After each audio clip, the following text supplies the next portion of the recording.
From the studio of WTAP Plus, you're watching Women of the MLB with host Phyllis Smith. Hello, everyone. Thank you for joining me for this episode. We have Amanda Stevens with us from downtown at PKB. Amanda, thank you for joining us. Thanks for having me. Yeah. So, I know people see you on the news probably pretty frequently. Yeah, I think so. I run into people sometimes and they say, "Hey, I saw you on WTAP talking about this or that." So. Right. Yeah. And we appreciate it so much because some people run the other way when they see us. So. Well, I think it's great that we have you all as a resource in our community because I work for a nonprofit and we have to get the word out about our projects and our events, and I don't know what we would do without help from the media. Oh, great. Yeah. It's a mutually beneficial symbiotic relationship. Yeah, yes. Exactly. So I know we were talking a little bit earlier. So people see you on the news quite often, but this is a chance to get to know you a little bit more as an influential woman. So can you tell us a little bit more about your background and how you got to downtown PKB? I'd be happy to do that. And again, I thank you for the opportunity. So I am a Parkersburg native. And so when I came into this role as executive director of downtown Parkersburg, it really felt good because I love this community. And I grew up here. I did live in Marietta for 10 years, but that's really, still in the Mid-Ohio Valley. Still counts, yeah. It still counts. Yeah. But so I really am passionate about the growth and the development of downtown. And I'm 45 years old, so I will tell you I have seen it go through several phases in my life, and I'm sure we'll see it go through several more. And I can tell you that I don't know how, with the state of the worldwide economy and the things that are going on even at a national level, we are experiencing a renaissance in downtown Parkersburg, and I am not complaining. It's pretty wonderful. So my degree is in criminal justice, and people laugh when they hear that because I have never done a job that pertains anything to do with criminal justice. So if someone would have asked me right out of high school, my career path, I think I've surprised even myself at where things have gone. But Mandy outside of work is music and horses. And I mean, of course, I have a family, but I mean, like, things that are unique to me as an individual are I love to sing. And I started out singing at my church as a kid. And then I started singing in talent contests. And when I was a teenager, I became a part of this group that we put together called Shebang. Oh, and cool. I would say, I think this is funny, if you would ask most people that know me how they know me, I would say I probably have met most people in my life through Shebang. Oh, really? Yeah, there were 4 of us, and we were all teenagers from Parkersburg, and we were a band for about 13 years, Wow. and we traveled over, I believe it was 5 states, and we did every fair and festival. And I kind of love it because anytime someone mentions a small town or a county anywhere around here, I can picture it. You've been there. I love it. I mean, someone's like Clay County, Boone County, Randolph County, even other states. I'm like, I know exactly where that is. Oh, wow. So I kind of had that fun little trivia piece, about me. And I have sang in other groups. Right now I sing with my brother and my husband, and we never came up with a group name, so we just say the DeBar Stevens Trio. So as I was telling you, I got my degree. I went to WVU Parkersburg, so I'm truly a Parkersburg girl. Yeah. Hindsight, I don't regret that I went to WVU Parkersburg, but what I regret is that I never did that thing where you leave your hometown and go out and try to spread your wings and be on your own in a different place. So while I have nothing but good things to say about my WVUP experience, having 2 teenage daughters, I look at them and I think, I would like for them to feel that feeling of, okay, the roots, and my parents gave me roots, and now I'm going to take my wings and fly. I hope they come back here. Yeah, like homing pigeons. Yeah, come back around. Yeah. Yeah, absolutely. I hope they come back here after they take a chance to see what's out there a little bit. Yeah. So when I finished college, I then enrolled in real estate school and got my real estate license. And I did that for a couple years. And my personal experience, I know this is different for everyone, but my personal experience with that was that, okay, this is something I might come back to when I'm older, when I know more about the world and I know more, when I have more life experience under my belt. I think it was good for me to take those classes and to learn that. But if I ever go back to real estate, it would be as a retirement job. Yeah.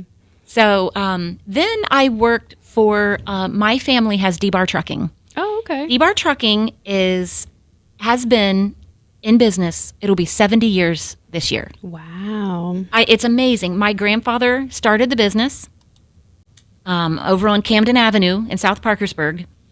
And my dad and his brother ran it for years. And then my dad's brother retired last year. So my dad is the sole owner right now. His name's Denny DeBar. And my brother, I have a younger brother who works out there with my dad. And I'm very proud of that. That's our legacy to the area is 70 years. 70 years Wow. of hauling rocks, dirt, coal, lumber, you name it. They have hauled it over the years. Of course, this time of year it's salt. Yeah. Yes. Lots and lots of salt. Yeah, it's funny the things that each person that you talk to. It's funny the knowledge that they have of very niche things. Yes. Like me, you wouldn't look at me and think, I bet she knows about every type of gravel and limestone and rock. But I do. I mean, it's just something that kind of has gone with it. And then I was at DeBar Trucking for 10 years doing billing and accounting, and an opportunity came up for me at Artsbridge to be the office manager. And I went there, did that for a couple years. When their executive director retired, the board hired me, and that did something for my confidence as a woman, as a person, that I can't even tell you because, I've always been comfortable getting up in front of people and speaking or talking, or I could walk up to a total stranger and just start talking, and that's fine. I love it. I love people. Do the lip sync battle. Yeah. Lip sync battle? Yeah. Yeah.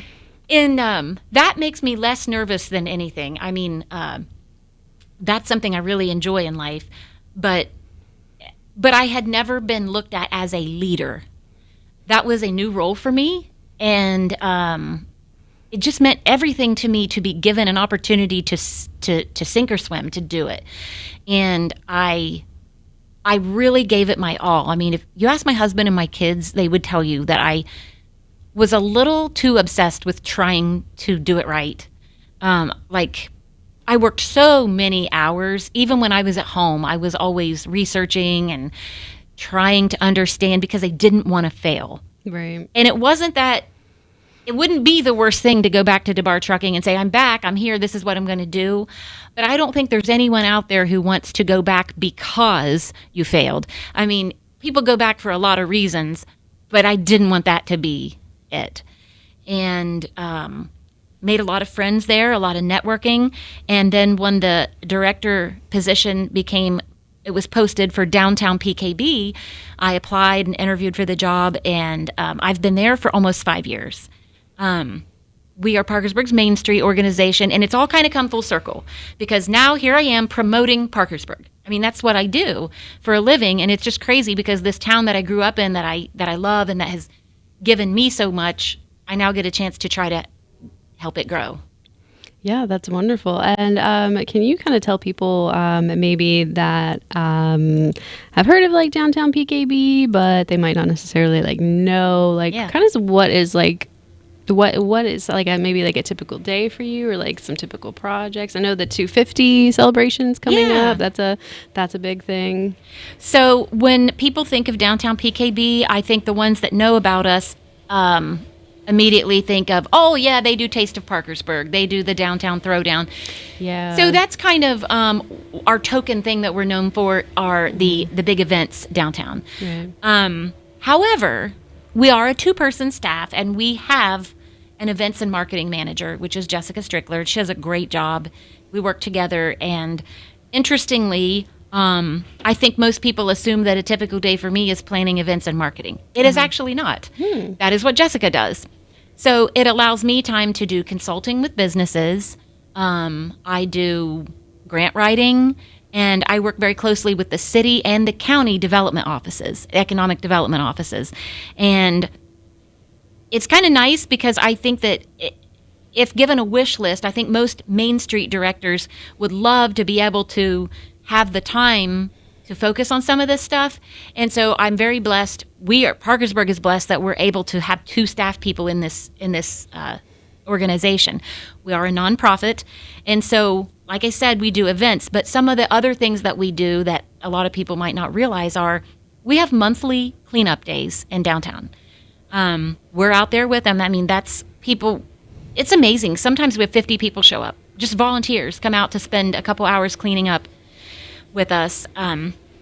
We also, we try to get businesses paired with our empty buildings. That's my biggest goal, is to get empty buildings downtown full of life again, whether it's apartments, whether it's businesses. And so we try to do things as a Main Street. We're part of, West Virginia Main Street and Main Street America.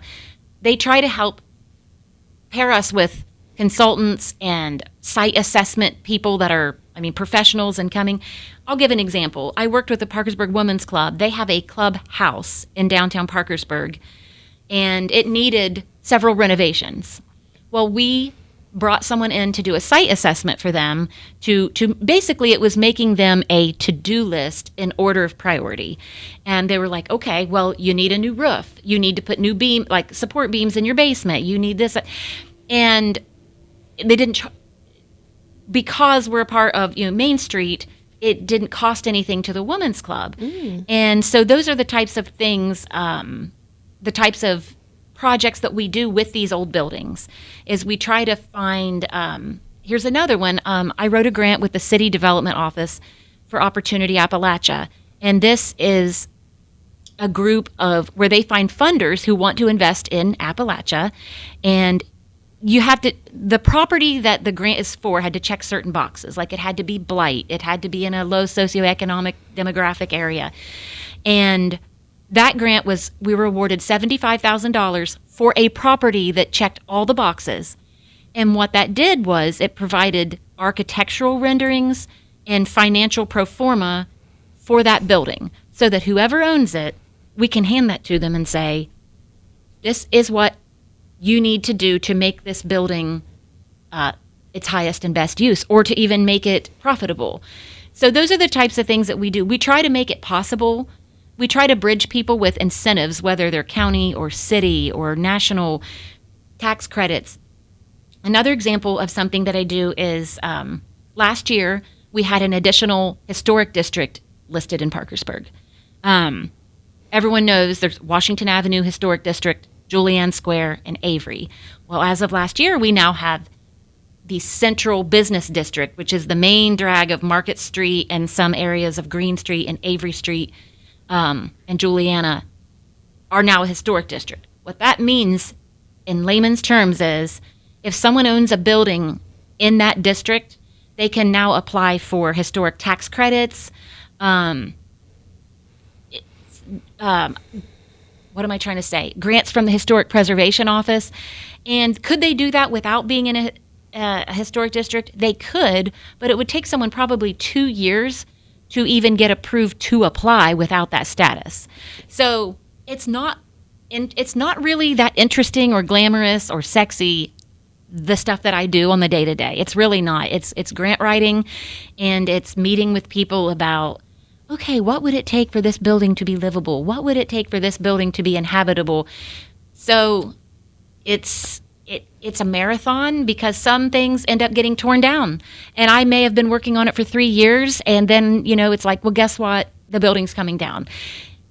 And then I'm sitting there going, okay, well, there was 3 years of work. That's just the nature of it. Yes, it sounds like it sounds complicated.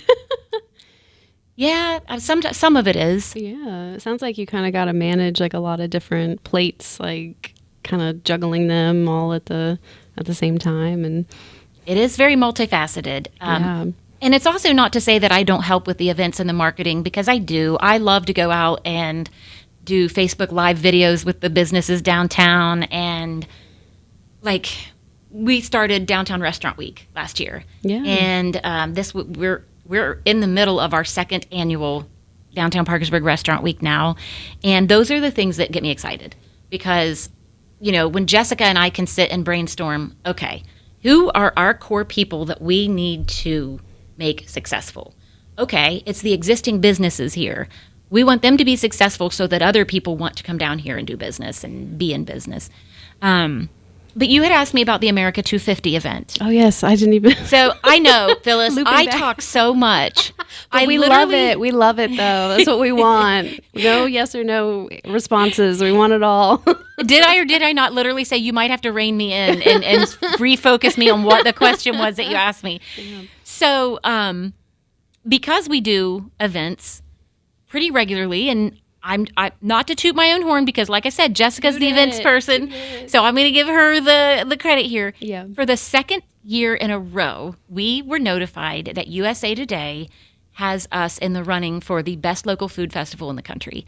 Last year, we came in second place in the whole country. That's wonderful. And, there's not many things that I would just come right out and brag about, but that is one of them. Yeah. There's a ton of vendors, and I can't imagine the coordination that takes. We plan it year round.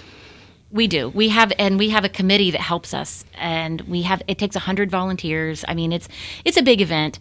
But yeah, so because of that, the mayor of Parkersburg, he contacted me in the fall and said, we need to have lunch and talk about something. Okay.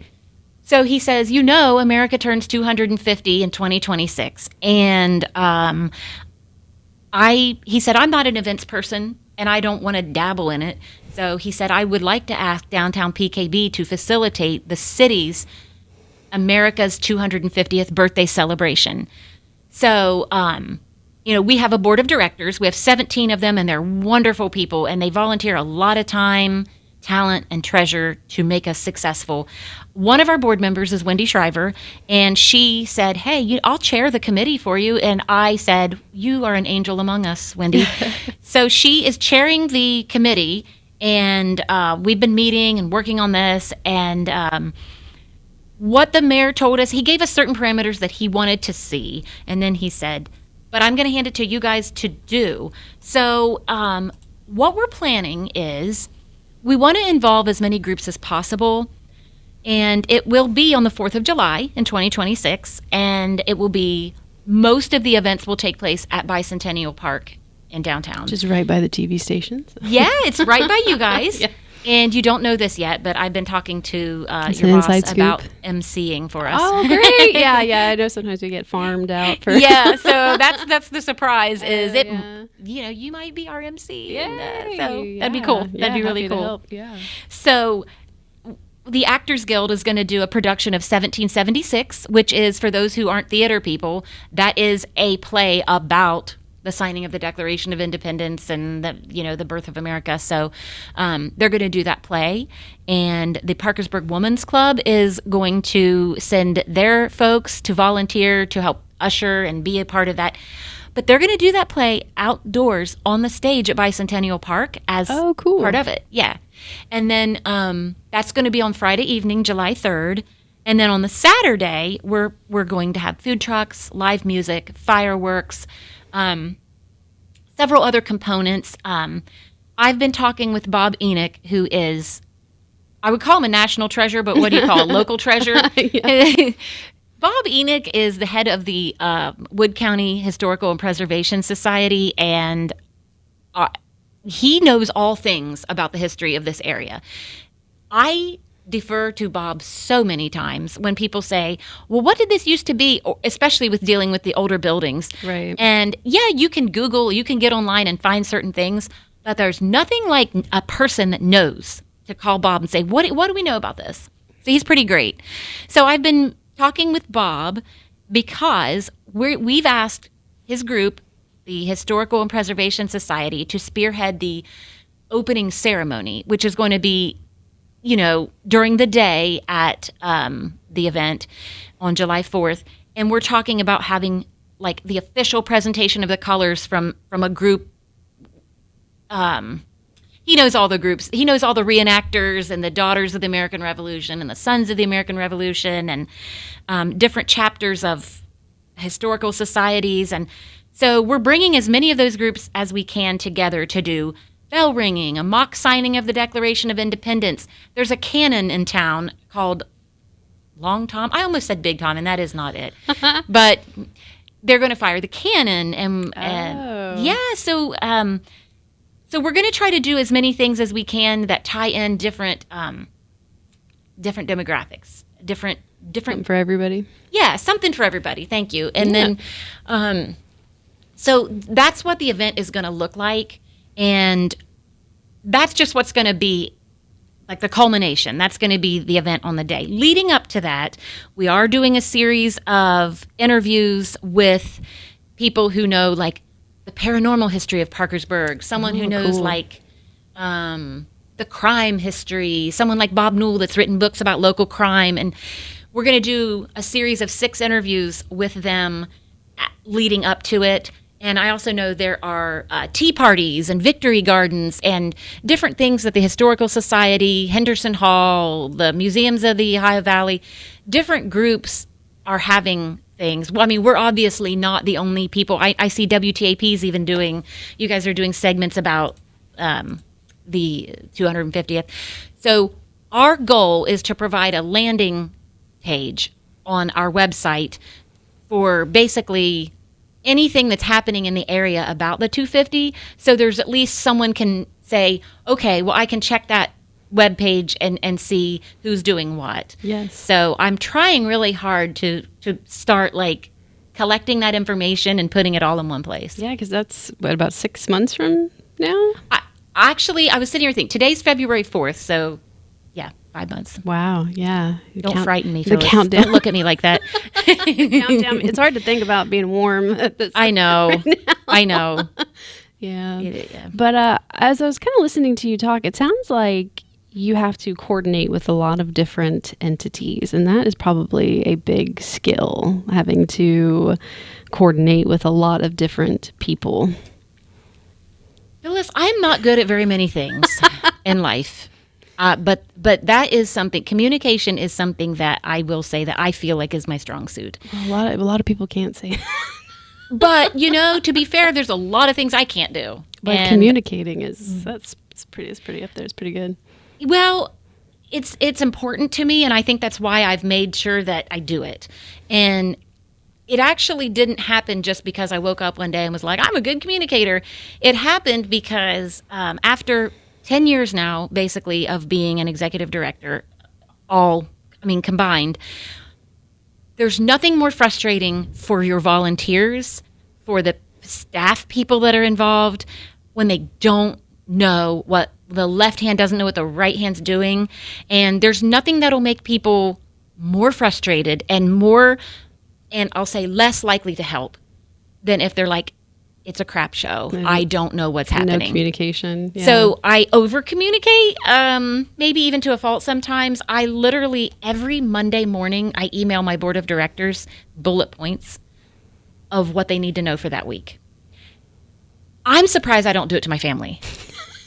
I mean, that is the level. That'd be helpful. Yeah. Yeah. I do it to my friends even. Yeah. Yeah. Like you get my best friends in a room and be like, what's going on with Mandy? Well, let's see. Let's go with her bullet point one. Bullet point 1, I believe we're going camping.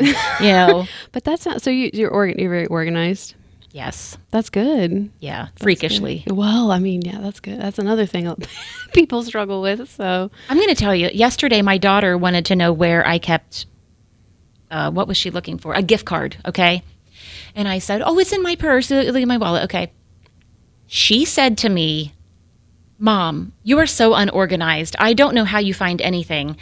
And Phyllis, to a normal person, they would have been like, okay, whatever. I think my eye was twitching. Oh, that cut you. It cut deep. I was like, I'm a lot of things, but I am not unorganized. You take that back. Yeah, it was that level. Yeah. Oh, Yeah, I was like, I might be a mess, but by golly, I know where stuff is. I know where that gift card is. And guess what? You found it? It was where I said it was. Oh, well, as you know, young teenagers, they, they could be right in front of them and Yeah. they won't find it. Yeah. But so, yeah, that sounds really exciting with 250 and then downtown throwdown. And that comes up in the, I know you kind of changed the dates around because the weather's so hot, trying to give people some relief. But those events, downtown throwdown and the Taste of Parkersburg, those really, I feel like, have over the years really evolved and become like a, they have evolved for sure. Yes, and they are really like a place where you can network. Yeah, I think that so many people get comfortable. We'll just stay in, or we'll just what is it? What Netflix and chill, or it's just so much easier Binge to watch, just communicate with people on social media. Okay, and that's great. I do it too. Yeah, but there's nothing like opportunities to go out, have a couple drinks, and see old friends, meet new friends, try food from a restaurant, a food vendor that you've never tried before. I think it's really important that even if you're a homebody, even if you don't adventure out much, I think that it's important to go out occasionally. And I think the two events that you mentioned are really good because we just put so much into trying to make them a nice event, a nice experience. And so of course I'm going to sell it. Mm-hmm. I think if you're going to pick just a few things to go to, that would be on my list because you do see, people that and you haven't seen in a long time, and it's kind of fun. Yes. I kind of wanted to go back to something you said a little bit earlier. You said, being a woman in a leadership role, and you were saying that you tried so hard, Mm-hmm. I kind of feel like, I don't know, I'm not a man, but I feel like sometimes maybe that it hits a woman a lot harder. Mm-hmm. Maybe, I think. Yep. I don't know if a man maybe feels that same.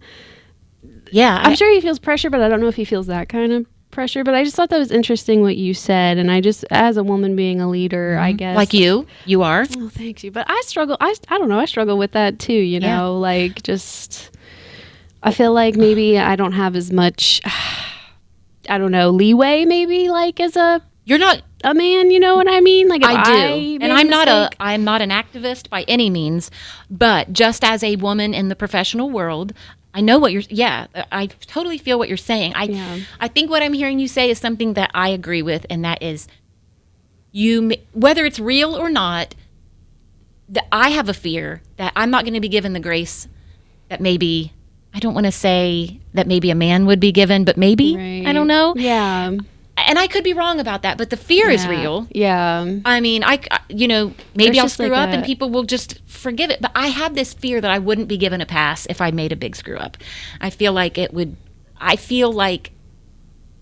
this is another thing too. As a mother, as a wife, as a homeowner, as a friend, as a daughter, a sister, you want to feel like you're not letting anybody down. I think that, yeah. You don't want people to say, Phyllis is so professional. She's so successful in her career. But man, she never talks to us, her friends anymore, or we don't ever see her anymore, or she doesn't volunteer at this group, or I never see her here, or, her house is messy. Not that I don't, I'm totally just saying her laundry's not done. Yeah. And you feel a pressure to be, it's an old saying and it's a cliche, but I know you've heard it, to, how does it go? Be a mom as if you don't have or run your house as if you don't have a career, and run your career as if you're not running a house. Yeah. Or something like. Yeah, like be all things to all people at all times. Because I think I don't know if you would call it just years and years, thousands of years of history of women, being considered primarily like domestic professional, you know. I guess what I'm trying to say is you feel like it's ingrained in you that you are expected to know how to cook and clean and do laundry and be a good mom and do all this and have a nice flower bed in front of your house. Yeah. But at the same time, you're like, there's only so many hours in a day, and I want to be as equally successful and do my job as well as my counterparts. Yeah. And I think that, I mean, like I told you, I'm 45 years old, and I'm at an interesting time in my life. And I say that because I have half my friends are older than me, and half my adult friends are older than me, and half are younger than me. And I do see a difference in the worlds that they came from and the worlds that we live in. I know, you know, for most of my life, my mom was a stay-at-home mom, and my grandmother's one grandmother was a stay-at-home mom. My other grandmother was a career woman, and I don't judge either one of them. They both just knocked it out of the park at what they did. But I was very close to both my grandmothers, and so I could probably write an essay about the pros and cons of, you know, what they faced. And then my friends that are like 20-somethings, like you're probably in your 20s. Thanks, girl. I'm in my 30s, but you know what? Well, you look like you're in your 20s. Thank you. As long as I look it, yeah. So I'm going to guess that, you know, the world that you fight through is different even than the world that like people 10, 20 years, you know, older than you did. It's interesting. And anybody that follows the news at all can see that we're not done. It's not like here we are and this is how it is. Right. Things are just continuously changing. And I used to be afraid of the future. I used to be really afraid because I'm kind of a fearful, anxious person. And I used to worry about, oh, what's this going to turn into 5, 10 years from now? But I have seen the pendulum swing enough times that I have relaxed those fears a little bit, because I know that the pendulum always swings back. Right now, politics seems to be interesting and the hype, and but it always comes back. There will come a time again when no one's paying attention to, that won't be the front headline of the news every day. At least I don't think. But I do. I have kind of, as I'm getting older, I am settling in with the fact that everything ebbs and flows. Everything, you know, what goes up comes down, and Comes back to a balance. yeah. Yeah. And I'm glad that I am starting to feel those things, because I just think living in that constant state of panic and fear about what's the world going to be like is unhealthy, and it's not good for you. Right. Yeah. And I know, I feel like when you're younger, you know, like one thing goes wrong and it's like, but like, you know, like you said, as you get a little bit older, you're like, okay, well, you know, Yeah. it's going to come back around. Like, Yeah. it'll And it be really okay. does. It really does. Yeah. But yeah, I think like you were saying, it's like even kind of, you know, internal, but I think like you were saying, just doing it is a good way to just go forward, you know? Yeah. Just so. Yeah, it's interesting, and it's been really good for me being a girl mom. I know, because I never pictured being a girl mom. I never, you know, I don't know why. I guess because I've never been a girly girl, and B, I don't like drama, and so I never imagined. And you have 2 daughters? I have 2 daughters. Do they get along? They do get along. Oh, that's good. That's good. And interestingly, they have been the least dramatic kids I know. Oh, wow. That's good. Yeah, I really thought, you know, as we entered the teenage years with them, I kind of thought this is going to be turbulent. Oh, but really, I like to think that my husband and I are non-dramatic enough that they have not picked up. Oh, they just follow suit. I think that we are chill enough that they don't panic about things that I don't think matter. Oh, yeah. That's a good, yeah. Yeah, I mean, they're still teenage girls, but it's not the drama. But what's been good for me though is having to be, I guess I'm going to say, tolerant of of other ways of doing things and other thought processes, because until you have a kid that you raise looking at you and they completely disagree with some things that you know, it's just the way it is. There's things that you assumed that they would, you raised them, so you assume they're going to agree with you on all of your life philosophy, and they do not. And that's a weird thing. It's a weird thing when your kid that you raised looks at you and says, respectfully, I do not agree with you. And you just have to accept it.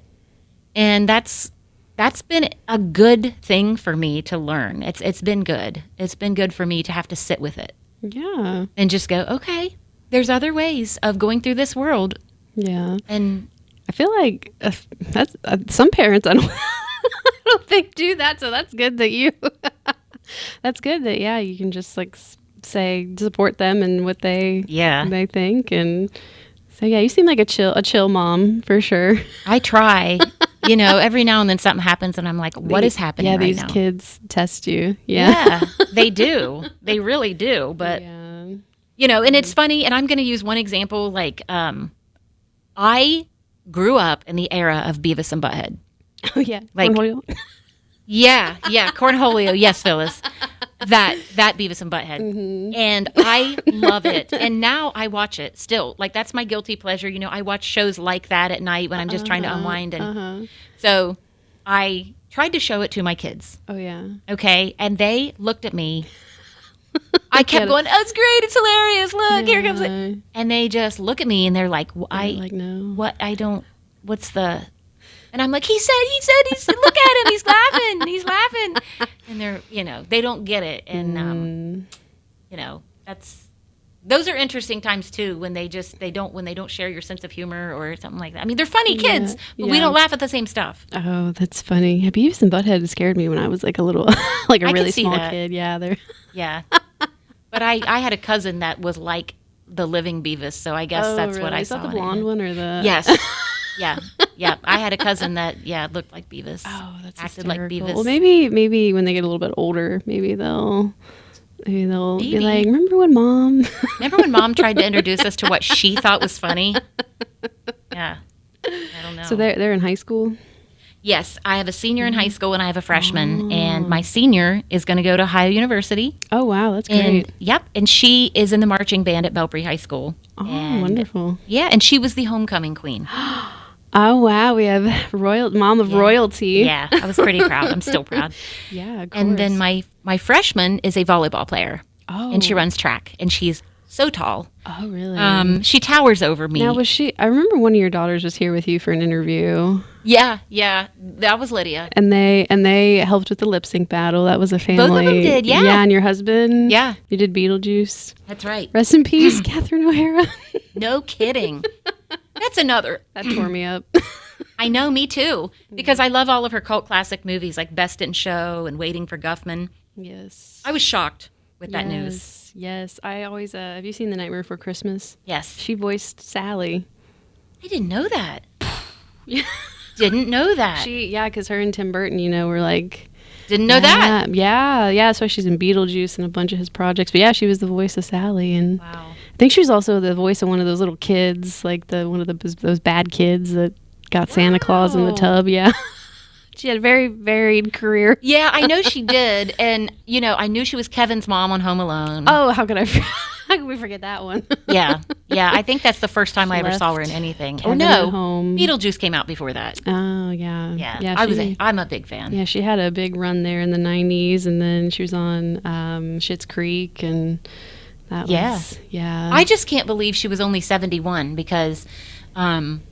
She obviously was younger than I thought she was when she was in Beetlejuice and when she was in Home Alone. Yeah, that's so sad. That's really not that old. No, my mom is 69. I know, I was like, those are my parents. Yeah. It's crazy. Yeah.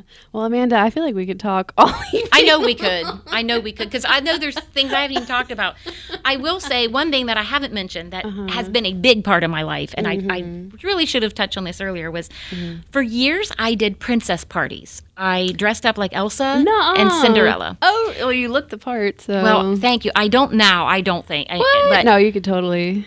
But for many years, I did birthday parties and special appearances as Cinderella and Elsa. And I sang. I didn't just show up. I would do the song, too. And I would even go to a big part of that for me was visiting sick children. Oh. And it didn't start that way. It started as just birthday parties, like a side hustle. Yeah. But it kind of evolved into, you get all kinds of requests for things like that, like everything from, oh, will you be in the Easter parade as Elsa? Or, just the whole gamut of princess appearances.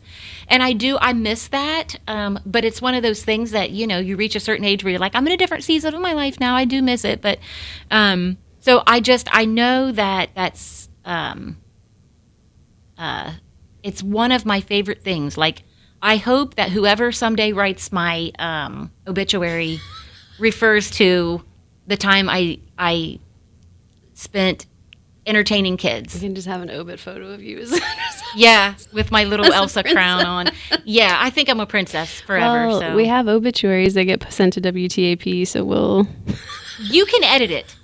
We'll and I hope post I'm not it. jinxing myself, but I just want to say, if you ever see it and it's not in there, you have my permission. I'll run it on the news. Yeah, you'll be like, she was Elsa also, I just want to say. Yeah. Oh my goodness. Yeah. Oh, that's funny. Now, you did them around here in Parkersburg? Yeah.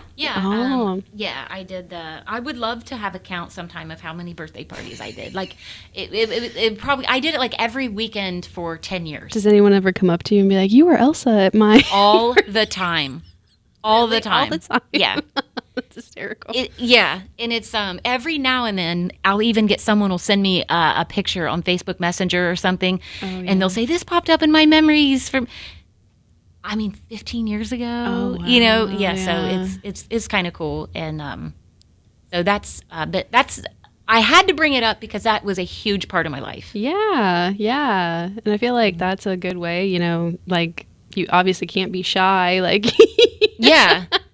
I think you could be, because with little kids, it's hard to be shy. I think even a shy person could do that, because it's so easy to talk to toddlers. Yeah. No, how are you going to not? So yeah, I think that even a shy person could do that. That's funny. Well, Amanda, before we wrap up, is there anything else that you want people to know about you that they may not know, or any parting wisdom or things you want to share? Okay. I love that you gave me an opportunity to say that, because I think my parting wisdom for this or any conversation or person would be that you only get one go around. And, every time we lose someone we love, we're reminded of that. But it's so true. And I just wish that people showed more love and kindness, gentleness, friendliness, compassion. It's a mean, horribly judgmental, difficult world that we live in. So every little bit of love that you give matters. So that's one thing that I just wish everyone would think about a little bit more. And I feel like you kind of demonstrate that too. You're friendly because you wouldn't have to. You wouldn't have to come on like WTAP and do all the things that you do. You could still, get paid and stuff. But like, you choose, because it's for the better of the community. Mm-hmm. So you choose to be open and friendly. You've always been nothing but, nice to us. So well, thank you. Well, you all are always very nice and friendly and kind and very professional. And I appreciate all that you guys do. Oh, and also, for the record, I tried to get Phyllis to let me interview her. Because and I hope that happens sometime, because I know that you have a story to tell. Oh, thanks. I'm sure that you do. Everyone does. Thanks. Like, you didn't just wake up one day a successful woman in town, and thanks. I know that you have a journey, and I think that thanks. I would like to hear that sometime. Yeah, maybe when I run out of guests. So. Okay. Well, I don't think we have to wait that long. Oh yeah. Well, that's very sweet. Yeah. I've been in news for about 13 years. So. Wow, that's cool. It's actually funny. My very first story I ever did was a Groundhog Day story. And yesterday was Groundhog Day. French Creek Freddy. I was in French Creek, West Virginia, freezing. Yep. That's cool. It's a little bit past Buchanan, kind of toward. Yeah. I know exactly where French Creek is. Yeah. Did you do a party there? I didn't do a Princess party. I sang there with Shebang. Did you sing there for Groundhog Day? Wouldn't it be ironic if I was like, me too, Phyllis. I was also there for Groundhog Day. That would be funny. Yeah. Alrighty. Well, everyone, this was Amanda Stevens. I hope you enjoyed our interview, and I'm sure you will see her on the news again very soon. And that's it for us. And thanks for joining.